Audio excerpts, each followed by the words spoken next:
Hi, Kathy here from Kathy's Cute Creations. Today we are going to make the corner bookmark. The idea came out of the quilty box. I went ahead and I did it like the quilty box, and I did not care for it because to me, and this is my opinion only, nobody else's opinion, it is too hard for someone who's just starting out. This is what it looks like. It's pretty stiff because it's got the interfacing that they asked for in addition to, or instead of, excuse me, not in addition to, instead of the fusible. And that's what I used. It was 808 Pellin. And to me, first off, the bookmark is too big. I'm going to show you the book I have. Now, if it was a magazine, that's fine. The book will be fine. But this book here, which is the one I put the cover in that I made from their sample. So let's say I'm going to open it up. Just pick a page here and put it in. And I'm going to show you what I'm talking about. If I can get it in there. So that's what it would look like, which to me is too big. So the next thing I did, because I did another sample, is instead of making this with fusible on all of it, I took it and only put fusible on one side of the fabric here and this middle piece. So this is a smaller one. I still don't like it. I'm just letting you know. That's how big. Let me put one on each end here so you can have an idea. So this is the different sizes. This is the bigger one. This is the smaller one.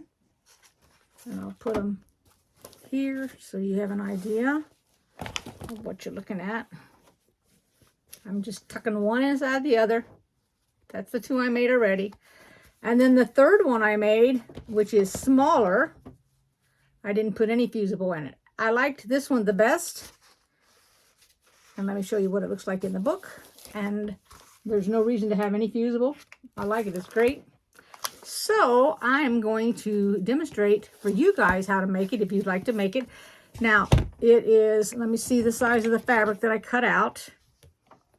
So I'm making this one now. This is another one. Is going to be, my fabric is cut out 3.5 instead of 4.5 inches.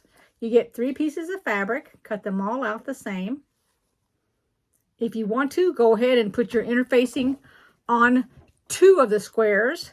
You're going to take one of the squares, and I'm going to take this one here. Now, these are very similar, but they all kind of coordinate with each other. I'm going to take this one. I'm going to fold it crosswise like this.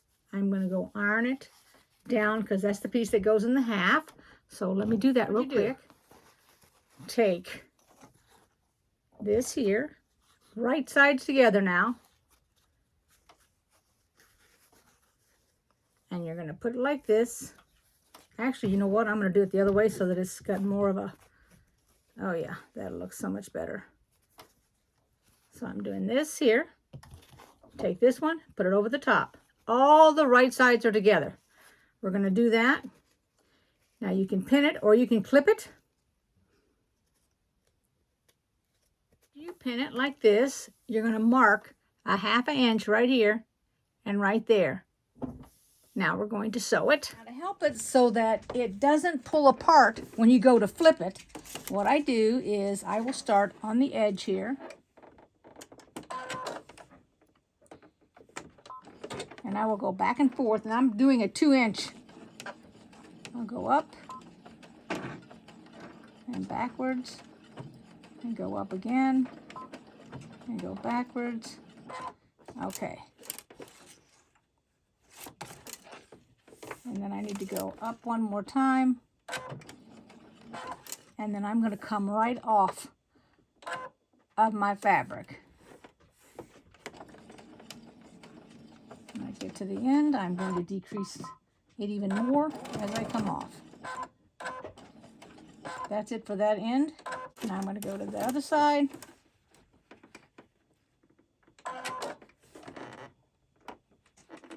If I can find my mark, it's just about where that branch is. My gosh, I couldn't have done that if I tried. Okay, one more up. There we go. Take my pen out.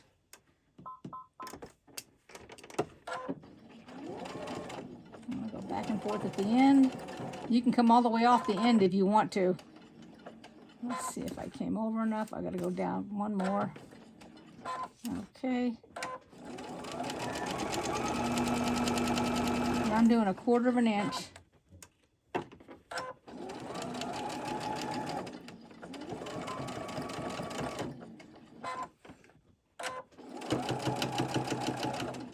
feel like I had a knot in there.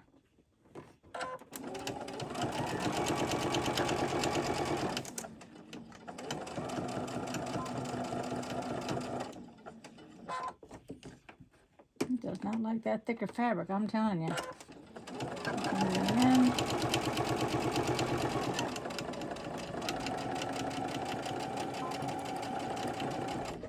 Okay, now cut it, take it away from your sewing machine.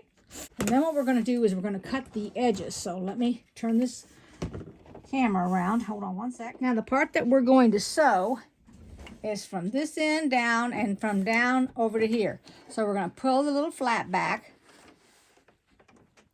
I'm going to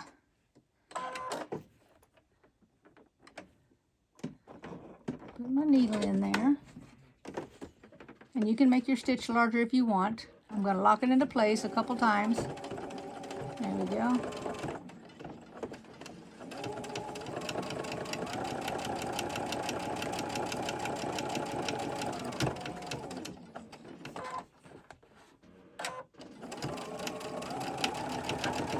Be sure and pull this flap over too, because it has to be pulled over.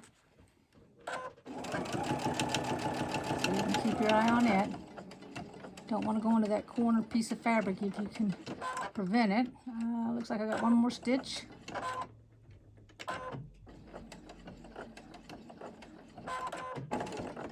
All right, let's take a look at it. Here's the one that we made, and here's the one I made that was smaller. I like that size there. Let me put them all out for you so you can see them. And there is no stabilizer in this one at all, but it is stiff because I ironed it. And you can always iron it. I've not just ironed it, but I put starch on it, the Best Press starch. And I'll show you what I used here. Here's what I used. Mrs. Ellen's Best Press. And I kind of like it. Let's put it in the book. Move this aside here.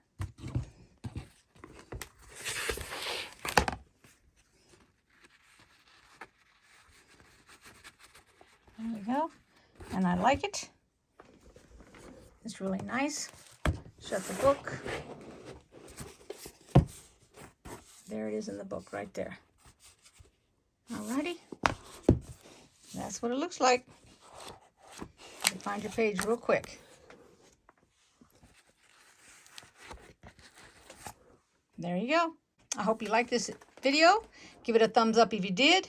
And like I said, I got the idea out of the Quilty box, but I kind of made my own way because I didn't want to use any fusible, nor did I want to use, after I had already tried it, the Pellin stabilizer. So I went with no stabilizer whatsoever. And you can get as much, I mean, I don't know how many, yeah, I guess you can get it pretty thick in there if you wanted to.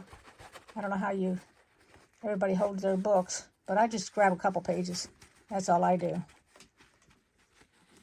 But I like it. So there you go. A bookmark for the corner of your book. For those that are readers, which I am a reader. Give me a thumbs up if you liked the video. You can make a comment if you like. And I'll see you all next time. Take care, everybody. Bye-bye. Thanks for watching.